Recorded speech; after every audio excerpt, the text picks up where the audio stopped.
My noble lords, I come here to talk about poverty and the poverty of our streets and the poverty of our libraries and the poverty of our bookshops.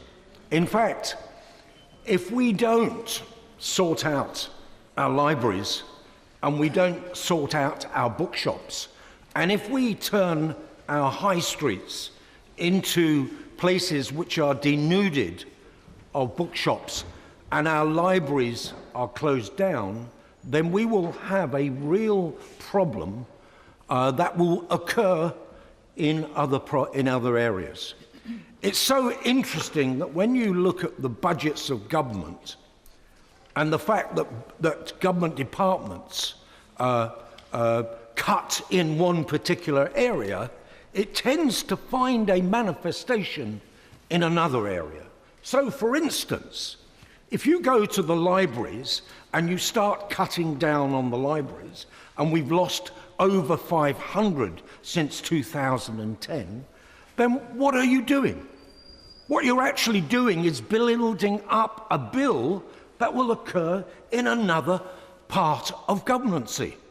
It will only be shifted into disorder, into crime, into problems for schools, into the fact that we will be producing children who will not be able to get a job because they won't have the skills and the abilities. So if you wish to cut the libraries, please do so, but do it on the basis that you build more prisons, that you build more homeless hostels. Build it on the basis that you put higher walls around your house. Do that.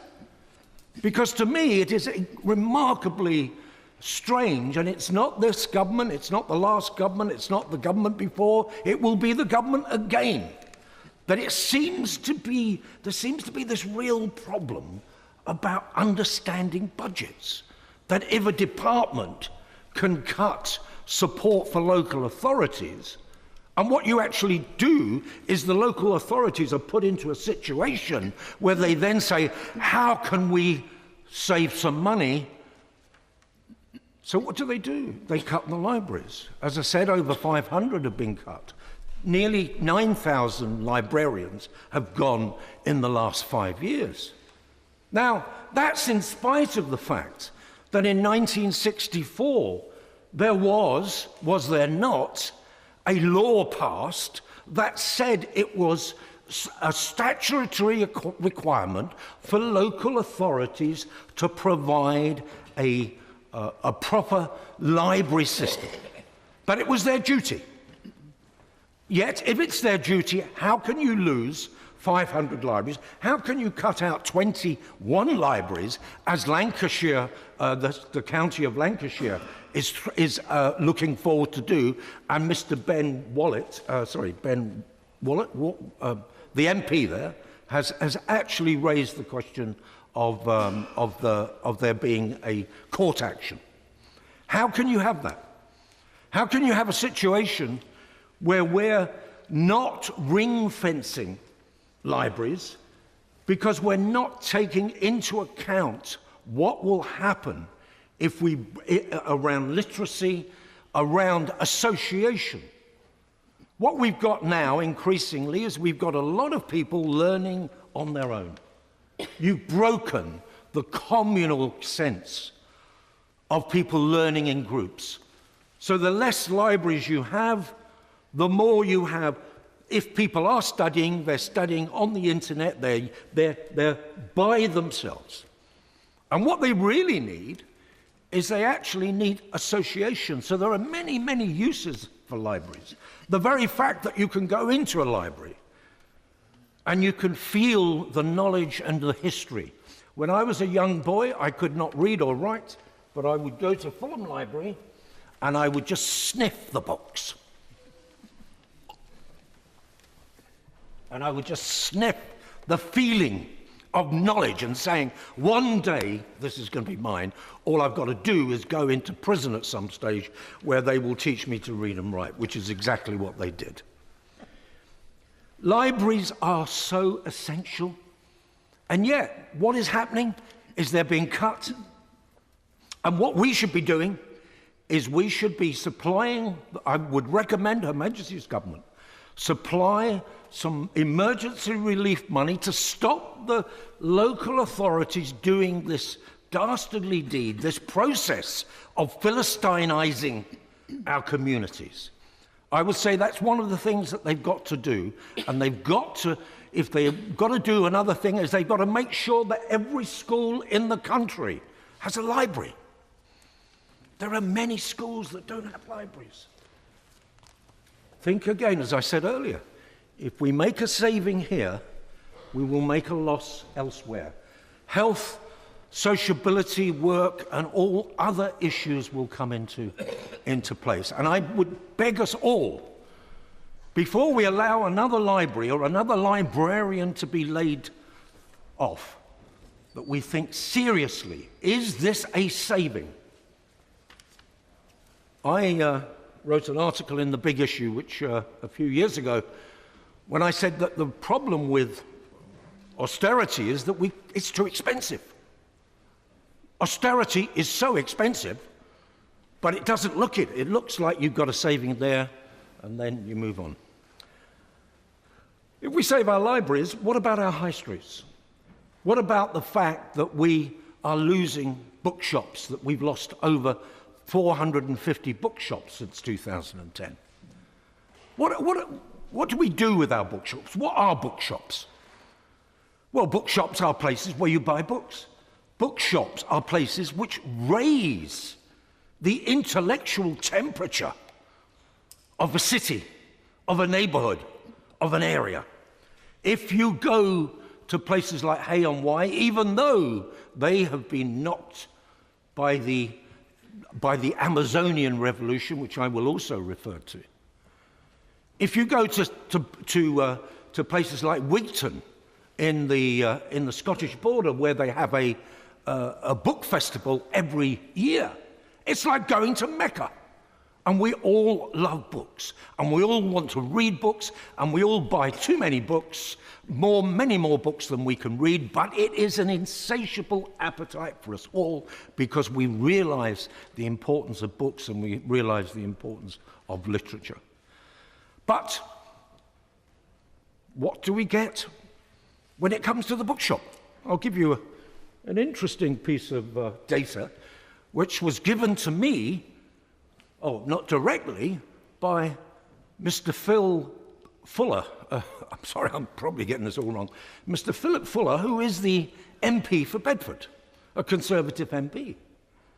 And he wants to know why it is, with regard to bookshops, that a bookshop trading on the high street in Bedford is paying £850 a square metre for their rates. Yet somebody also selling books 11 miles away is paying £50 a square foot. One of them is a bookshop, I think it's Waterstones, so they're having to up the game, sell many, many more books, be looking for all the savings they can in order to pay the enormous amount of money.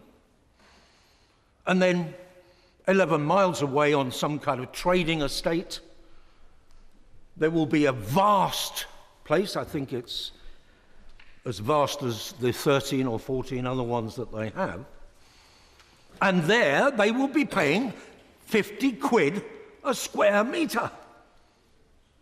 Now, when I spoke to Lord Ashton about this, he rightly makes the point that we can't get the government fiddling around.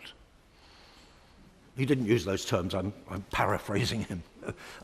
You can't fiddle around with the marketplace. The marketplace needs to be self-regulating and should be allowed to get on with it. But when you actually look at the fact that before Waterstones or the bookshop in Bedford has sold one book, the ground is uneven. The ground is so uneven that they've got to put more effort in.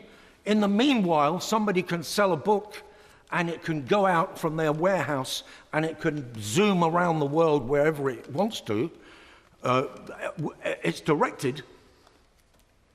That's not even. That's not fair competition.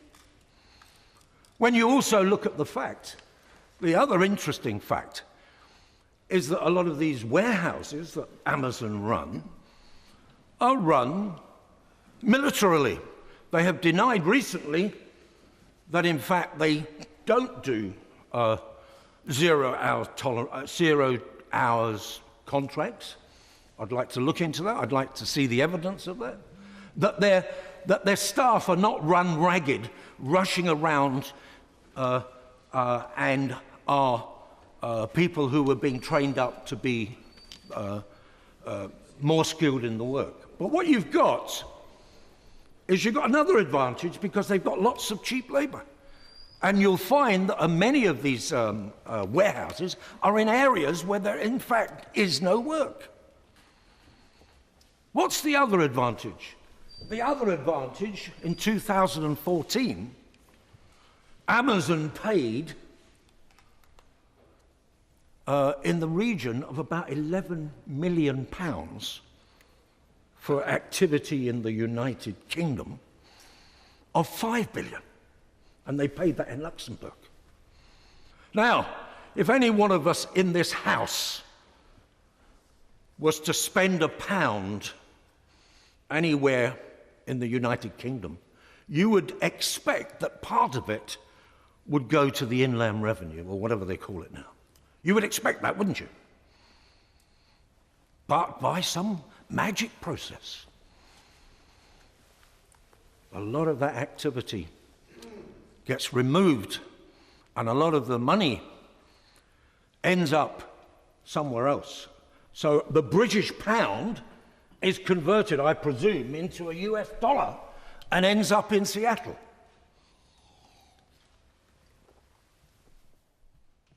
If we are going to do anything fair about bookshops, I believe that bookshops are an essential part of the community. If we are going to do anything about bookshops, then we're going to have to look upon them as cultural resources. We will have to look upon them as precious. Most of the people I know who run bookshops, who work in bookshops, are probably 100 years ago would have probably been working in the church or something like that. There's a kind of sacredness. I'm not wanting to exaggerate, but there's something kind of sacred and spiritual about working in a bookshop. That's the impression I get. When I talk to these people, their enthusiasm, their absolute commitment to books. I've never been in a bookshop where the person actually wants to be a butcher or wants to be doing some other job. It's somebody who's got a job and they're task-orientated. They raise the culture. I started the Big Issue 25 years ago, and we're having our 25th birthday, and I would like your noble lords and baronesses to come along to our event on the 19th of... it's not a fundraiser. You can... come along and look at what we've done and what we're going to do. There's a lot of very, very exciting things. But one of the things that I started it for was because of my absolute commitment to dismantle literacy. I'm not just talking about the literacy of books, but the social literacy, the literacy of being together, of working together, of loving each other, rather than being against each other in whatever way. And when I started the Big Issue, we have put an enormous amount of effort into literacy, probably under my influence as well, because I had spent the first 16 years of my life unable to read and write, and I had to rely on, as I said earlier, Her Majesty's government to teach me how to read and write. But anyway, but the point is, all the work that I've done is about literacy, it's about social literacy. Let us defend the bookshops. Let's make bookshops work. Let's reverse the process. Let us not allow a situation where a beer moth has grown amongst us, where they take 97% Amazon take 97% of all of our e-books. I'll just end on one point. Sorry, I've just come to the end, and that is, if Amazon had been a newspaper, it would have been a monopoly situation, and we in both houses would have been all over it. Thank you very much. The question is that this motion be agreed to.